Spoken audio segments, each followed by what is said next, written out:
Good evening and welcome to our February 23rd meeting. Call to order, moved by Councillor McDonnell, seconded by Councillor Jaworski. Be it resolved that the February 23rd, 2026 council meeting of the Township of South Glengarry now be opened at 6:31 p.m. All those in favor? Carried. If you'll please stand with me for the singing of our national anthem.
Are there any disclosures of pecuniary interest?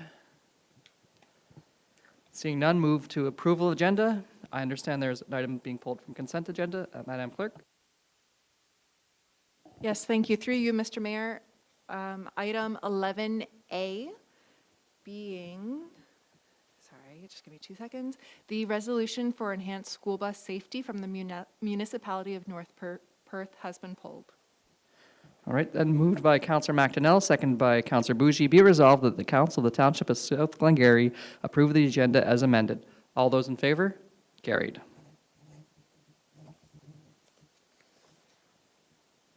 Approval of minutes. Were there any errors or omissions noted?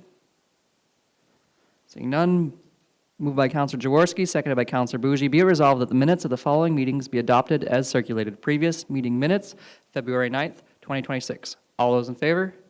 Carried.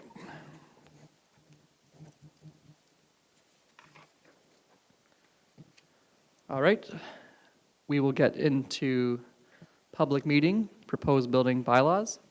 Mr. Raby.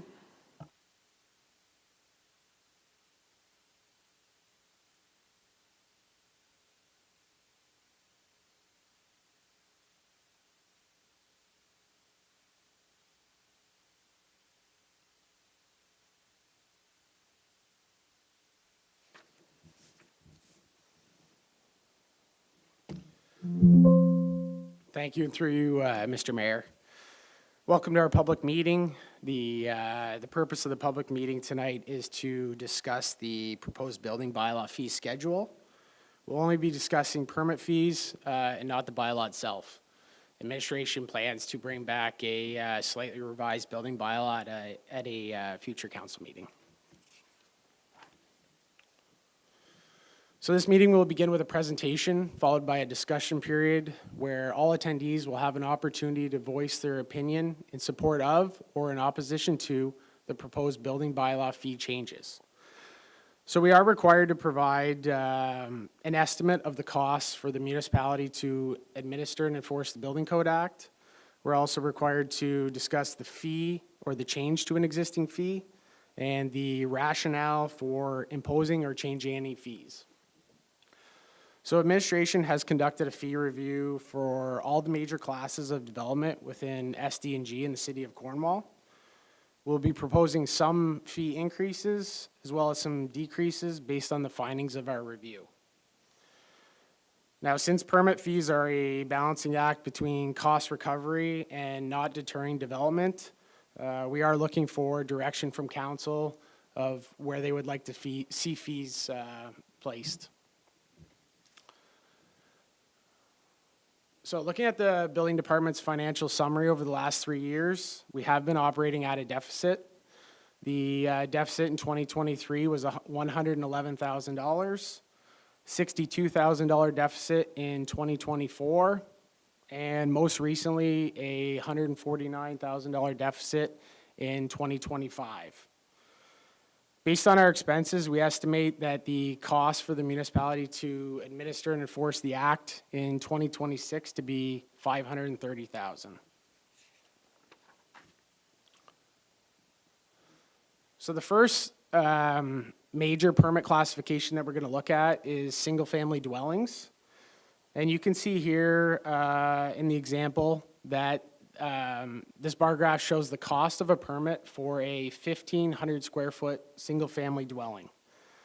You can see that the City of Cornwall fee is actually the highest, and they use a flat fee system. So like the minimum permit cost from Cornwall, there's nothing under $3,157. The second highest is South Stormont. They charge a $1.82 per square foot. And the lowest being North Stormont at $59 base fee and an 81 cents per square foot charge. Now, South Glengarry currently charges $250 base fee plus 92 cents a square feet. And administration is proposing to increase that to our base fee plus $1.20 per square foot to land on middle ground between the highest and the lowest fees compared to our neighbors. Looking at residential renovations, this one's a little bit tricky to evaluate because some municipalities use a cost of construction value and others use a square footage charge to determine their fees. So in this example, we're showing a $75,000 renovation or a 900 square foot renovation. And you can see that once again, the City of Cornwall is the highest on permit fees. However, looking at South Glengarry, we're also a bit of an outlier in the sense that we're right there neck and neck with the city on fees. So administration is proposing to decrease our current fee from $15.95 per $1,000 of construction value to roughly in half at $8 per $1,000 of construction value plus the base fee.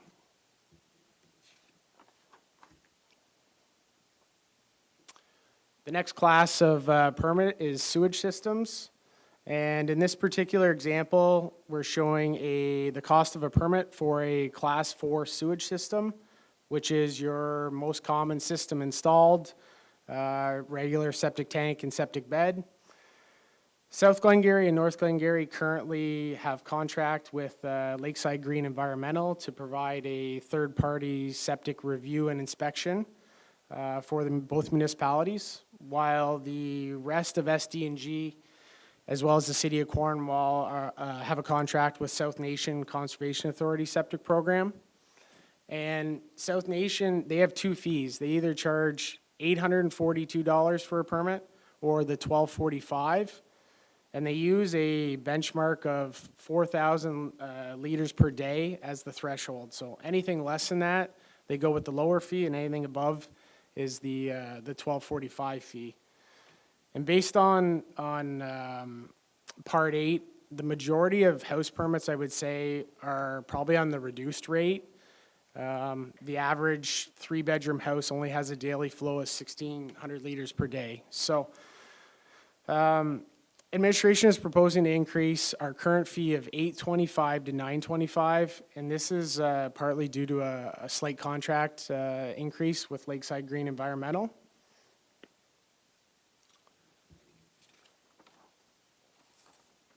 Moving on to agricultural, livestock, facilities, and barns. This particular example shows the cost of a permit for a 10,000 square foot agricultural livestock barn. And you can see that South Glengarry is actually the highest permit fees in this particular category. We charge a $250 base fee plus 56 cents a square foot. The second highest is South Stormont at 43 cents a square foot, and North Dundas is the lowest at 21 cents a square foot. So administration is proposing to decrease our current fees in this particular category from 56 cents a square foot down to 42 cents, as we do recognize that we are the highest in this area. And if council does proceed with adopting these fees, we would still be the highest in this respective category. However, we would be much more in line with our neighboring municipalities.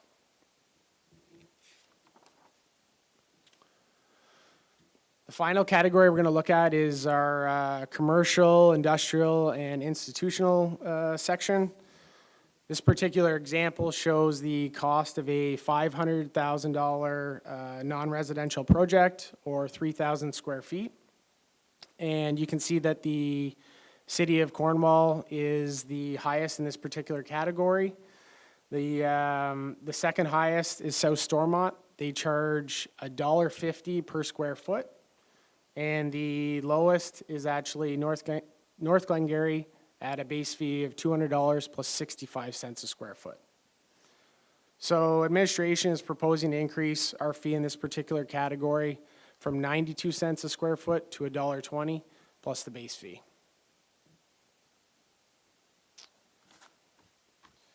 So just to quickly summarize the proposed fee increases, we are proposing to increase the fees for residential and non-residential to $250 base fee plus $1.20 per square foot. A $100 increase for signs, public pools, and spas. Looking to increase the demolition permit for non-residential only permits to $300. And a $100 increase for class 2, 3, 4, and 5 sewage systems. In terms of reduced rates, we're looking to reduce rates for renovations across residential, non-residential, and agricultural permits, cutting those in half to the base fee of $250 plus $8 per $1,000 of construction value.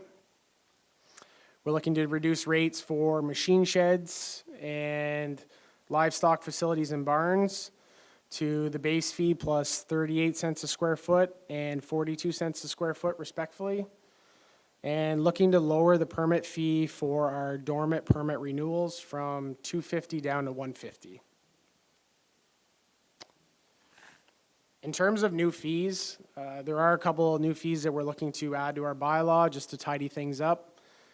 So tiny house and tiny house constructed off-site are both options in the building code. And even though our zoning bylaw currently doesn't allow for tiny homes, we would like to add these two fees to our bylaw just in case the situation does ever arise in the future. It'd be nice to have a fee in place if that happens. The next particular category is actually stems from some feedback from a member of the public last summer, where they mentioned that we didn't have a discounted rate for fabric-covered farm structures. So administration is proposing to implement this at our base fee of $250 plus 32 cents a square foot, which is approximately a 25% discount compared to our regular farm rate. Reinspection fee, $125. This is something that we're looking to add to the bylaw.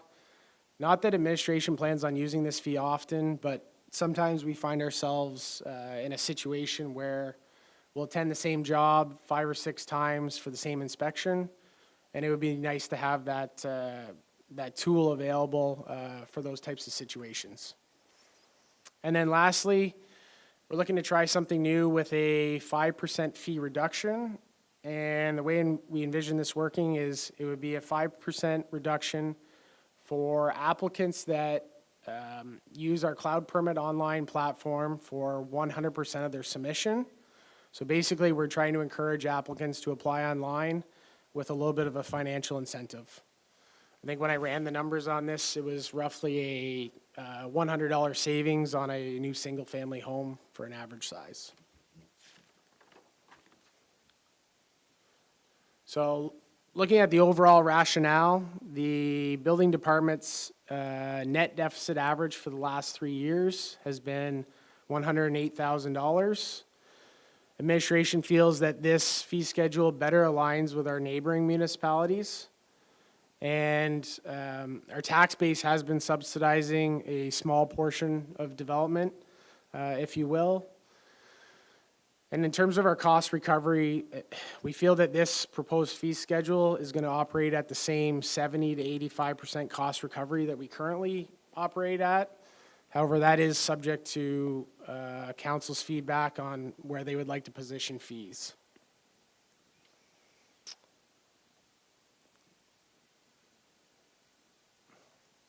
So before we jump into questions, I guess in terms of comments or anything that I've received from the public, I haven't received any written comments in terms of concerns over the proposed fees. However, I did get one phone call from a developer who was concerned about the overall cost of a permit, meaning the building permit fee as well as the cost for water and sewer impost fee. So after discussing with them, I think their main concern stems on the water and sewer side. So no real concerns or feedback regarding the proposed fees tonight. If there are any members of the public that have any questions, we just ask that you state your name and address before providing any comments regarding the proposed fees. Thank you. Thank you very much. I believe members of the audience might be here for the next delegation, but if you have any comments on this particular one, unless I'm wrong, okay. Around the table, is there any questions or comments at this point in time? I imagine we can still provide feedback. There will be another opportunity as this is the first kind of public meeting, right? Okay. I think I saw Councillor Jaworski, and then I'll go to Councillor Bougie. Oh, not Councillor Jaworski, Councillor Bougie then. All right, thank you, through you, Mr. Mayor, and thank you, Mr. Raby, for the presentation and doing all the research to get us some numbers. I do like the 5% discount on online submissions, as it's probably saving you time as well. My only question or comment would be in regards to single-family dwellings.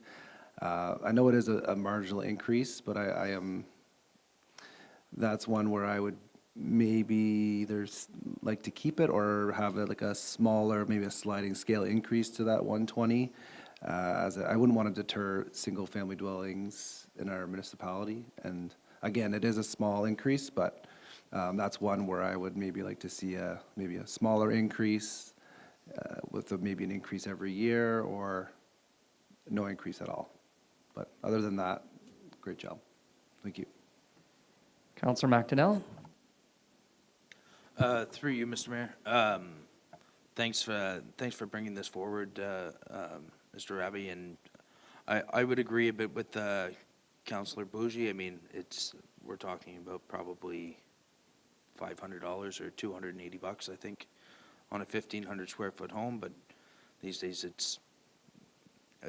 it's a difficult line to walk in the sense that our costs go up every year, and then these permit fees never increase. And I would assume if we put these up, we're not coming back next year to do another public meeting to put them up.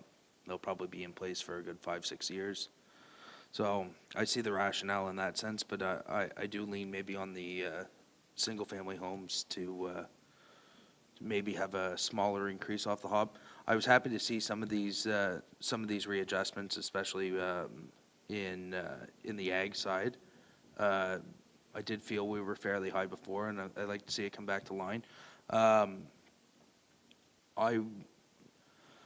I'm okay with the only comment I was going to make was we do often see fabric covered livestock facilities, so I would assume that if it's a livestock facility, it's going to still fall into a livestock, like example, a dairy barn being built that way, it'll be covered under the livestock facility as opposed. Yes, correct. We would most likely do it under the livestock fee. Okay. I guess my only concern there is there's a fine line because the inspection that would be required in example a dairy barn would be much more intensive as opposed to just livestock housing, example for say sheep or for even a young livestock barn where you're not putting in milking systems. It's a lot less electrical. It's essentially no different than having a farm shop in a coverall building or shed in a coverall building where water's going to be underground in heated water bowls and things like that. So I would like to see maybe us accommodate that somehow. I don't know if it's possible to look at and see if there's a way we could differentiate from. It's really only going to be, for example, a dairy barn where there could be a loophole that they would be paying a lower permit fee, just for the number of inspections. But I'd like to see that maybe addressed, where if it's just livestock housing and they're not putting in a complex robotic milking system or a parlor attached to it or within that, that we can maybe accommodate with a lower fee. The only other question I had was pre-engineered homes like a Mattamy home or a Gilcrest home. How does that work, being it's inspected for the most part in their factory, and I think, to my understanding, just securing to the foundation? Through you, Mr. Mayor. So the prefab homes are still charged under the regular single-family dwelling price point. To your point, I think we do a little bit less work inspection-wise. Usually, like, we're involved with, like, the foundation. There still would be, like, underground plumbing and HVAC, insulation. So, like, we still kind of touch all the different classes of permits. It's just more or less in the basement. But if we wanted to, right now, there's no provision for a prefab home discounted rate, but, like, now's the time to gather comments, and if council would like to see that in there, we can definitely try to accommodate. Thanks for that. And I'd maybe, even if some of our neighboring municipalities do have that classification, maybe it's worth investigating adding it or bringing it just to us, even just to see what the difference would be. But like I say, I've never been involved in one of those. I just know from myself working with the building department outside of this role, you're on site a lot with, from insulation to framing to plumbing, and then right down to final. There's enough inspections that you're coming for. If a lot of that is done already with a Gilcrest home, I would assume there's no framing inspection, and I would assume the plumbing's already put through. But like I say, I've never dealt with a prefab home. I don't know if it's drywalled when it comes or if it's just framed. Yeah, I think, like, for the most part, you're spot on there. Like, usually they still got to do all the basement plumbing rough in, and basically the plumbing is complete in the first floor portion of the house, and it's just kind of like stubbed through the bottom of the floor. But all the underground tie-ins and basement tie-in would still need to be done. All right, and I'll just say I do like the numbers. I enjoy that you prepared the comparators, and I would say it's nice to focus on those at the same time. We do have our own internal costs, so I imagine you've balanced that before presenting to us. I do enjoy renovations kind of going down because that's like a current build. I don't share the same opinions perhaps as my other council members who have spoken so far about new home builds. I like those are likely hundreds of thousands of dollars of property, and that small amount doesn't hurt me too much. But I very much like that the renovations are going down, because that to me is kind of taking care of the people who are here already versus those who come.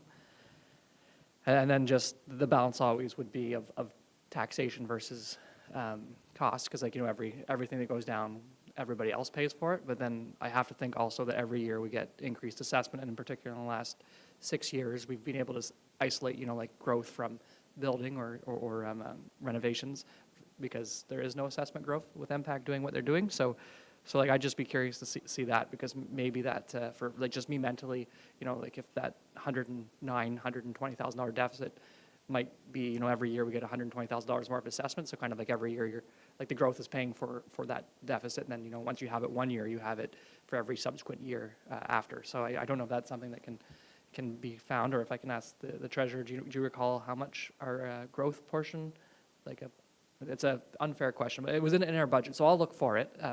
But it's there, like the growth portion, because maybe that's a nice way for me mentally to rationalize the difference of, cost versus recovery, because we do want people to be able to build and not to, and then the ag community too, because I've heard probably the closest farmer to me will say, I paid $6,000 and like I was going to do it that way anyway. So on those ones, it's nice because I think like some of the bigger ag builds would they be near $100,000 for some of the building permits, like in those big milk parlors, or would they be in the like high tens or dozens of thousands of dollars? And I don't think, like, if we can lower that, I think that's fair to the farmer.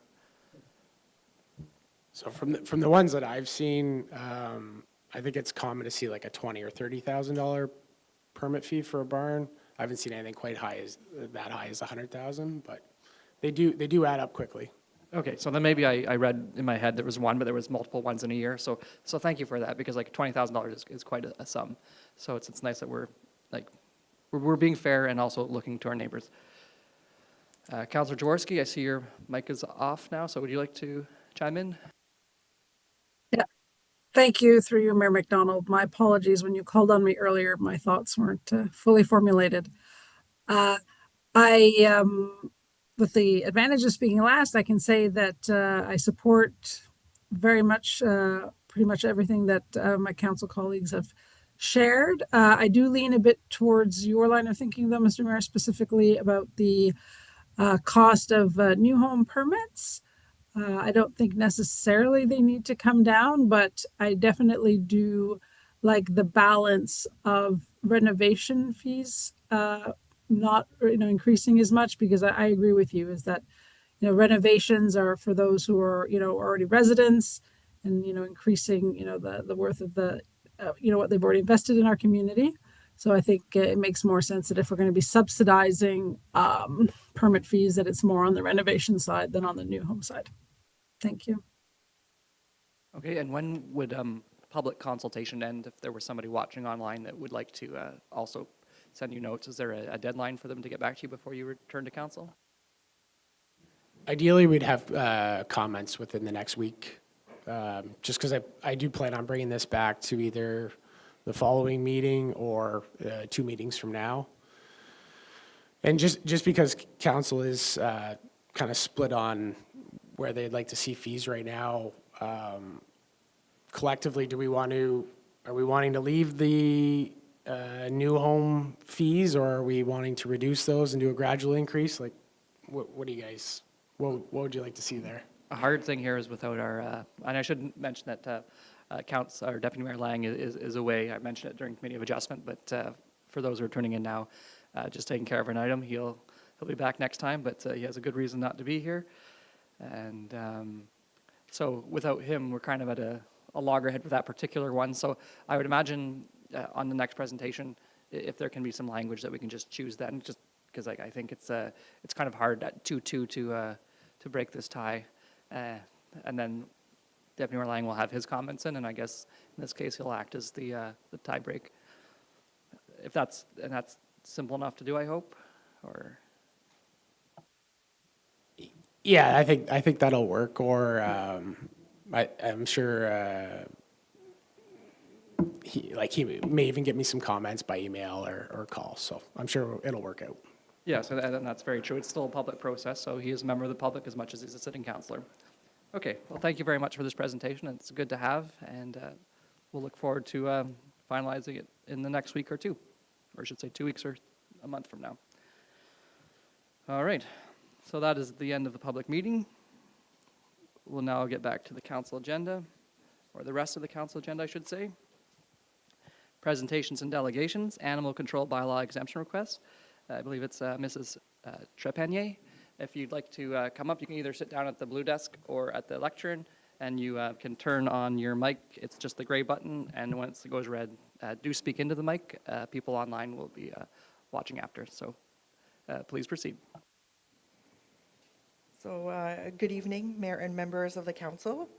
So my name is Sylvie Trepanier, and I stand before you as someone who has dedicated 27 years of her life to the profession of care of exotic animals.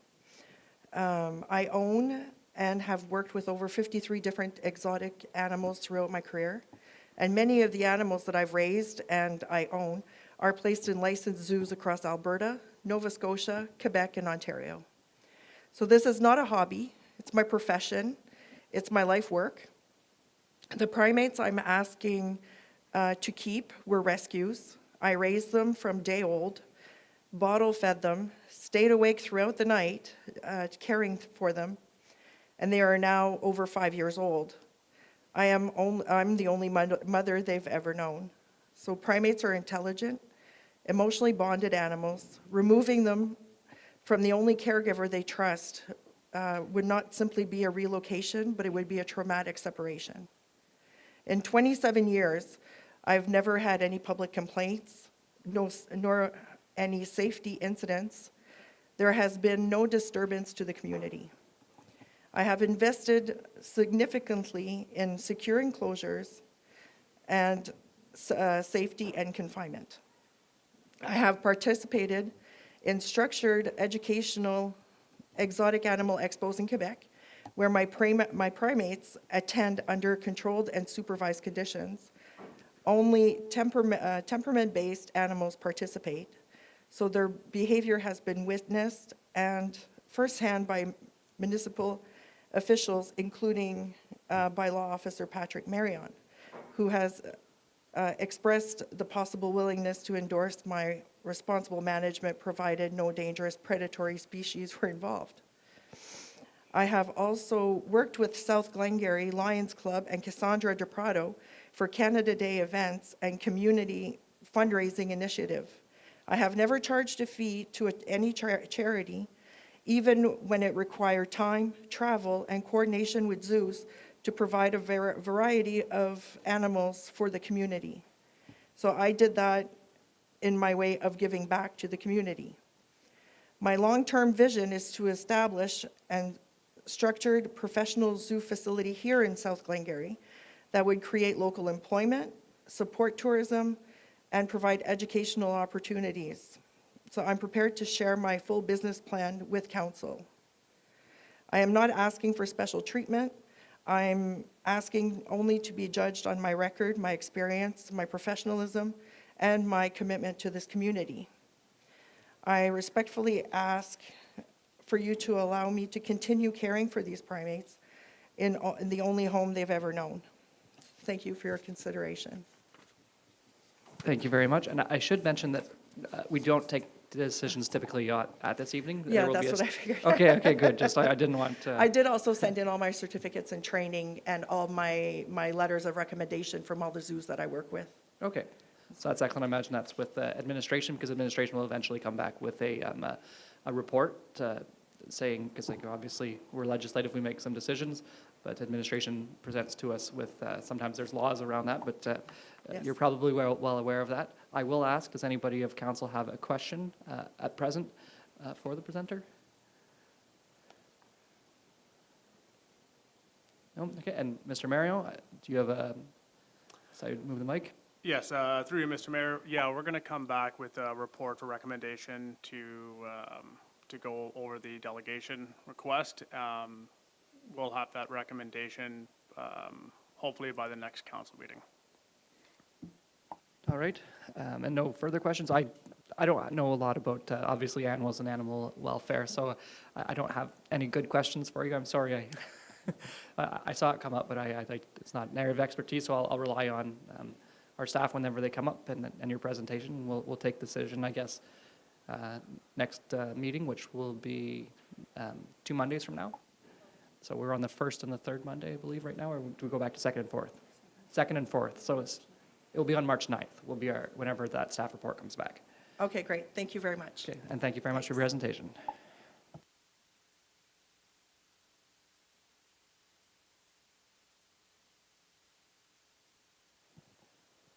Okay, so then we'll move to action requests. Approval of the 2025 Water and Wastewater Annual Reports.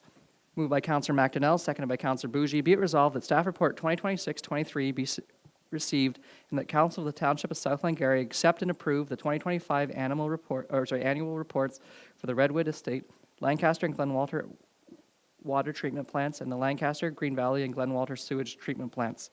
I guess the question would be, did you receive any feedback, and then otherwise anything to add? Thank you, Mr. Mayor, and through you, I did not receive any feedback on our annual reports for this year. And I guess just to make a comment, just a reminder that we will be posting these annual reports on our online platform on the township website. So it'll be available for all the public to view and download and take a look at. So it's for transparency and also to meet our regulation. They will also be submitted to the ministry as seen tonight with draft 2. Thank you very much. Any last comments or questions? Seeing none, all those in favor of the motion is read. Carried. Moving to the Ontario Trillium Foundation capital funding application by Mrs. Harbers. Or Ms. Harbers, moved by Councillor Jaworski, seconded by Councillor McDonnell. Be it resolved that staff report 2026-24 be received and that the Council of the Township of South Lake Erie directs administration to submit a funding application for the Ontario Trillium Foundation Capital Fund for a park bleacher replacement project. Ms. Harbers. Thank you. Good evening, Council, and through you, Mr. Mayor. We are looking to submit the annual OTF capital grant application.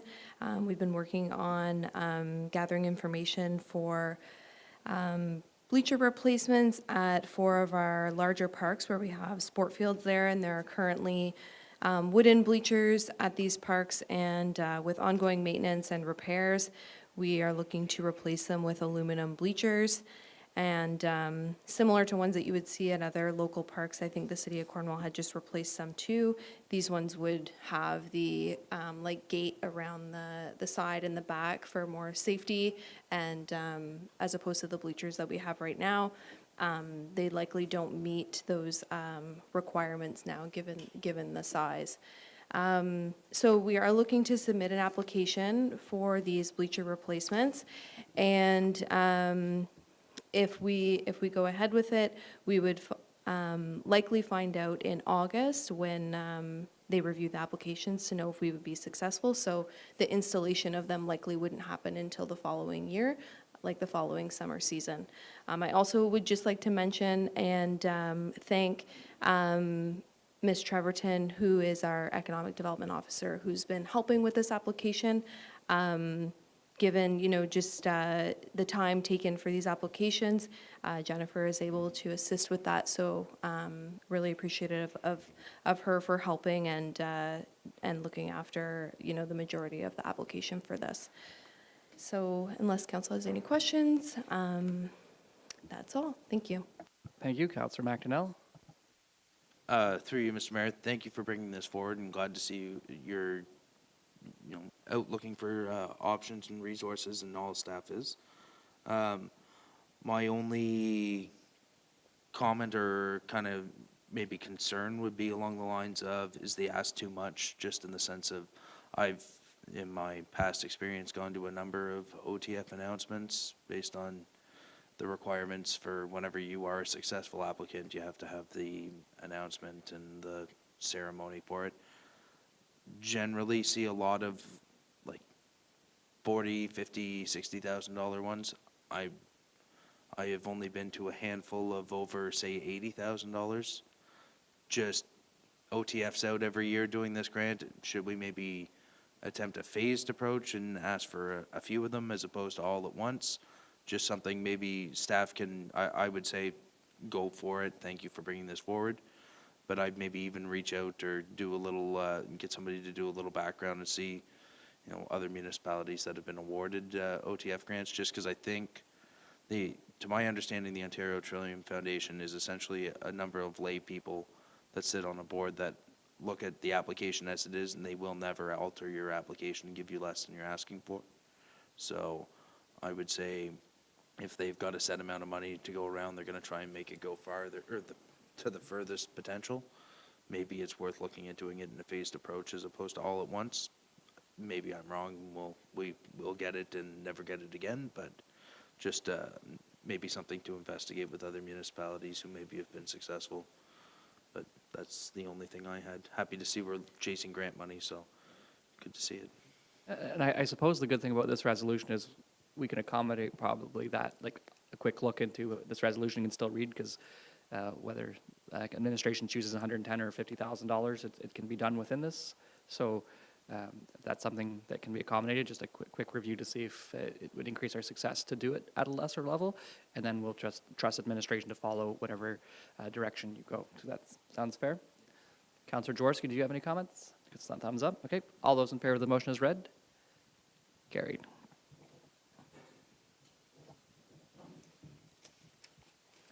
I do appreciate looking for opportunities to be most successful, and thank you for looking for grants as well.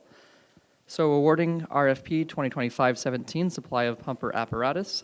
Mr. Robertson, it is moved by Councillor McDonnell, seconded by Councillor Jaworski. Be it resolved that staff report 2026-25 be received and that the Council of the Township of South Glengarry award RFP 2025-17 to Dependable Emergency Vehicles in accordance with their submission of $565,000 and so $565,000, $61. I'm struggling with that one. 565,061 plus HST, and furthermore that the mayor and clerk be authorized to sign all relevant documents. Mr. Robertson. Good evening, Council. Yes, bring forward a request this evening to supply a pumper apparatus. So through the 2026 budget, it's been mentioned that the pumper, the 2001 GMC pumper that we have operating out of the North Lancaster Station is in need of replacement. In the budget, we carried forward $650,000 for the replacement of this asset. And on February 2nd, the submissions for this procurement 2025-17 closed. So we received 4 submissions for them with the values that are in your agenda. All of the submissions were evaluated in our standard evaluation matrix, and the low bidder was also the highest rated submission per the evaluation criteria, and that was Dependable Emergency Vehicles. Upon review of the original tender specifications, we actually considered some of the items. Sorry, if I may step back, this vehicle is actually a stock truck that is already produced. It is available in fairly short order, but of course, because it was already produced as a stock vehicle, it had some items that were as part of its specifications and build specifications that were in the vehicle that we were looking for, some that we weren't. So we were able to do a further negotiation and actually lower the price by about, roughly $10,000. So, so with that, the resubmitted quote is $565,061, and administration recommends that we award the tender to Dependable Emergency Vehicles. So, Thank you. Are there any questions of council? Oh, it's great to get a low amount and lower it even more after the fact. So all those in favor? Carried. Thank you. Raisin River Canoe Race, request for rescue services. Again, Mr. Robertson. Moved by Councillor Bougie, seconded by Councillor Jaworski. Be resolved that staff report, did I say Jaworski twice? No, okay. Councillor Bougie, seconded by Councillor Jaworski. Be it resolved that staff report 2026-26 be received and that the Council of the Township of South Glengarry approve the request from the Raisin River Conservation Authority for the provision of shore-based rescue services for the 2026 Raisin River Canoe Race, and furthermore, that the associated fee for this service be waived. Mr. Robertson. Thank you, Mr. Mayor. Yes, this is an annual request that comes from the Raisin River Conservation Authority in regards to some of the services that we provide to the annual canoe race. The canoe race this year will be held on April the 11th, and that's a scheduled date, weather permitting, of course. Annually, we provide shore-based and in-water rescue services at various points along the canoe race. The canoe race is a large community event, quite valuable to the community. People travel from near and far to participate in it. But there are some aspects of the race that do require some form of standby, safety, or ultimately rescue services. So we've provided this service for decades. Once again, the Conservation Authority requests it annually. I will say that it is one of our largest sort of training evolutions for the year. Yes, we're providing a service, but it really does fundamental and excellent training for all of our staff throughout that event. So, and our staff are very excited to actually participate in the day, so that's equally as important. So just this is the amount that this is the request that they're putting forward, and within the staff report, there is an estimated amount that would be considered for our labor, for the wages for our staff. That provision can change from year to year, depends on the water levels, depends on how many staff we require to assist with the event. So annually, I just sort of put an estimated fee there, but that number does, it's basically what we would pay in actual wages. So thank you. Thank you. Does anybody have any comments or questions about this particular fee waiver request? Councilor Jaworski, I saw a hand move, but I don't think it was a hand up. Okay, all those in favor? Carried.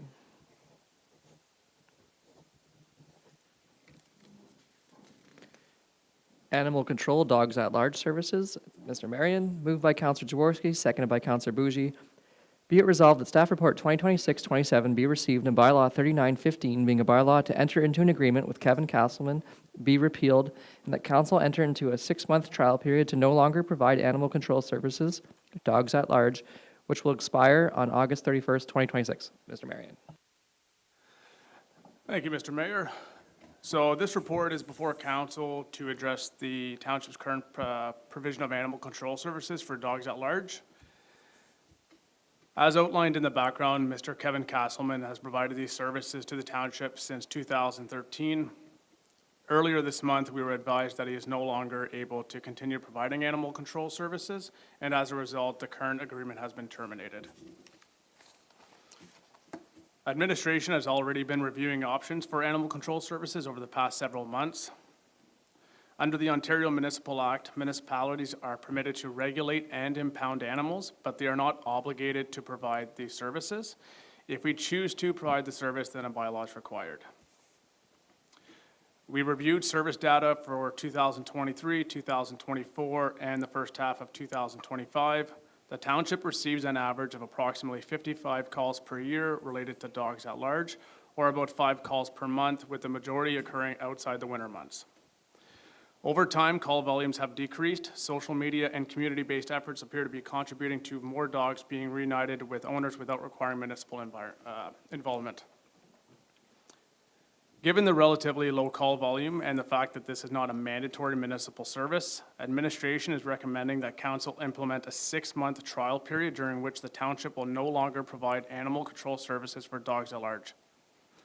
So during this trial period, dog at large complaints would be directed to the manager of municipal law enforcement, and assistance would be provided where feasible.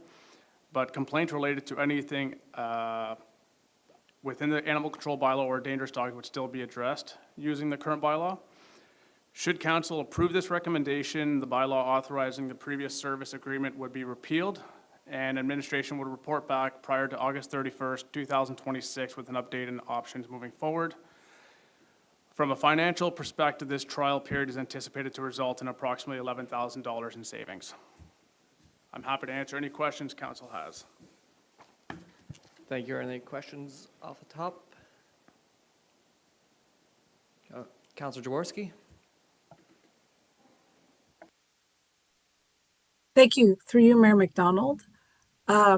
So thank you first, Ms. Marion, for bringing this report forward, and thank you for staff for being proactive on the situation. My question is specific to when we say that we've had 50 or so odd calls to the township. I know that like when you see on social media when there isn't a dog at large, folks often will post Mr. Castleman's name and number directly. So I'm wondering if calls directly to Mr. Castleman were also captured in those statistics. Through you, Mr. Mayor. So all calls that were directed either to the township board through Mr. Kevin Castleman have been reported on his monthly statements as accounts. So the 55 calls on average per year is for both the township and Mr. Kevin Castleman. Okay, thank you. So I do have a question comment as well. So I have, if I recall correctly, there was some interest in council, and I think perhaps even the majority of council to step away from this. So I'm glad that, and the recommendation is kind of that 6-month trial period. My concern would be, say that the trial period goes, I guess, well, and we're not needed because Facebook kind of fills that, let's say, communication gap that existed before.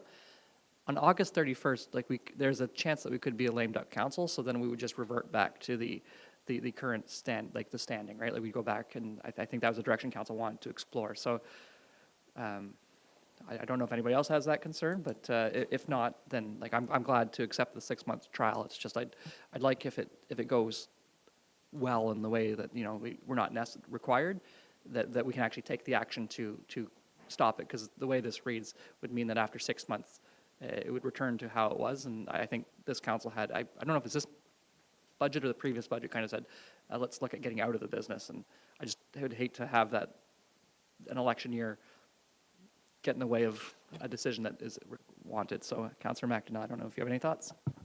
Through you, Mr. Mayor.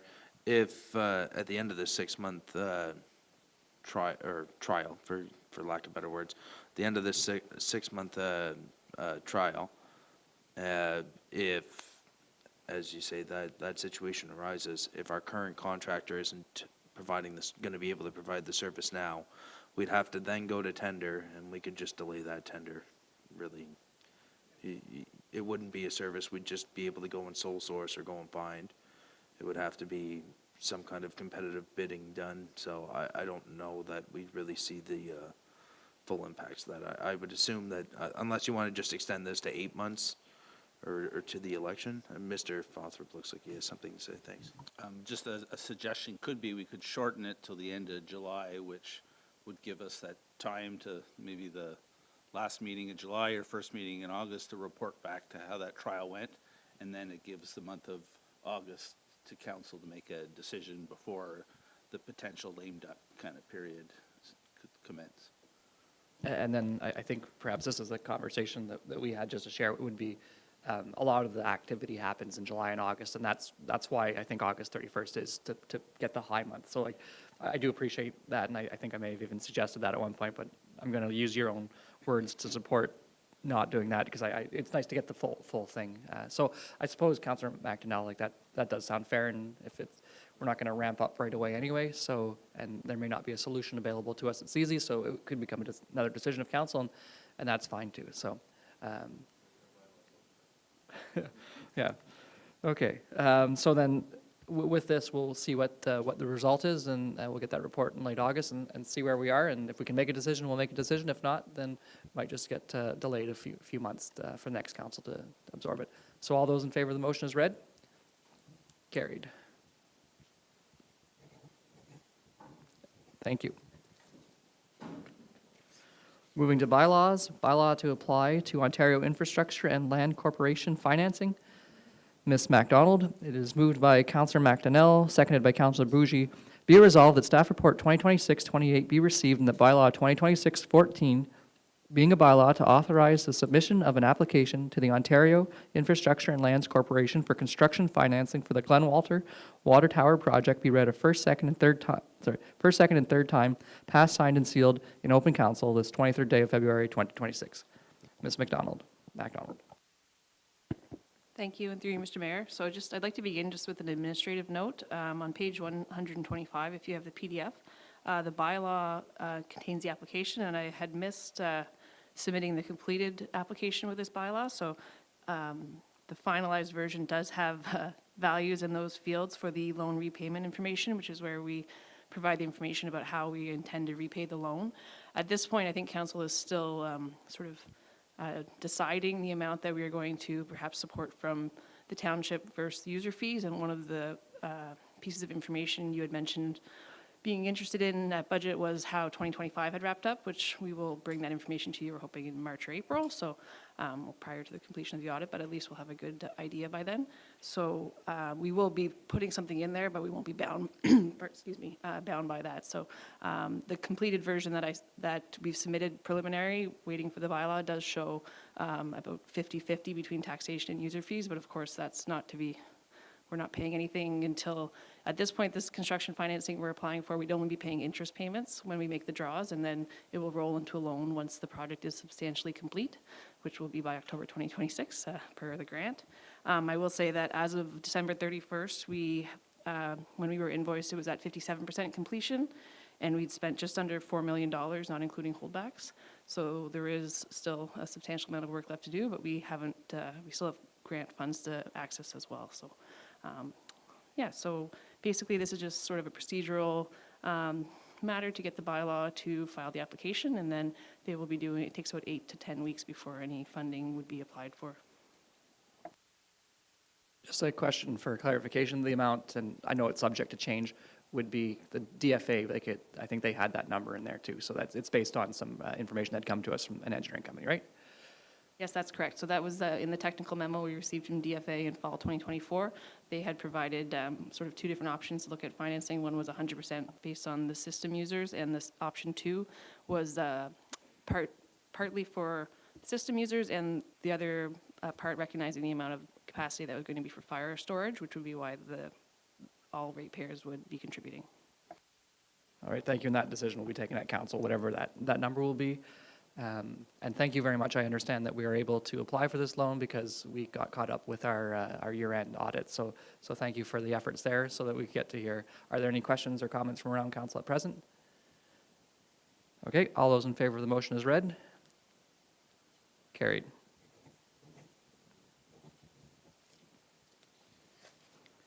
So consent agenda, item 11A, Councillor Jaworski. And item 11A is resolution enhanced school bus safety. Thank you, through you, Mayor McDonald. So this is an issue that's been ongoing for some time. I knew I had read a similar resolution in the past, and I did actually from North Perth, and that was back in 2023. But at that time we didn't pull it to express support for it. But considering that this is still an issue that require, for it to be for school bus to have arms that are picked with cameras, so that when drivers are not respecting the stop sign arm, that that the appropriate follow-up can be done. For that to be done at large, there needs to be more support to do so. So I'm suggesting writing a letter of support for this resolution. Is everybody okay with that, or? Okay, yeah, and then we'll come to our next agenda. That's fine. Okay, thank you for bringing this forward. I actually, whenever I visited Councillor Bougie in Sudbury, I remember the signs up there. There were a lot more like watch when passing signs. It's not something I see here, but yeah. I can't imagine somebody being in such a rush to pass a school bus, but it does happen, and sometimes it's tragedy. So thanks for bringing this to our attention. Consent agenda, then, moved by Councillor McDonnell, seconded by Councillor Jaworski. Be it resolved that Council accepts the items listed on the consent agenda. All those in favor? Carried. Board and committee updates. We did have a county council one, so shared services presented. There is an increase in their budget. One major item was they drew a lot, and I forget if it was for community housing or another one, but I had asked the question, is it a sustainable withdrawal from reserves, because the reserves were funding operating, and the answer was essentially no. So that's a potential large increase in future amounts. I think the reserve draw there was 2.5 million, mostly for operating, which is not where you want to be. We changed who was on the joint services board, so that is Warden Landry going in. And then good news, unless the cost of pavement goes up, is Colden Place and Hot Mix came in under budget. They budgeted 13.2 million, and it came in at 12.75. Those are together. And then with that saving, Deputy Mayor Lang had suggested that one of the programs that was off last year was the east end of County Road 2, redoing that one, or it might have been a thin lift, but just finishing it to the border. So at the county level, we're going to see that because we allowed it to be removed last year to make the numbers work. So if we have numbers this year, might as well put it back on. Are there any other committee or board meetings that people want to highlight, update? Councillor, no? No? Councillor Jaworski, any updates? Okay.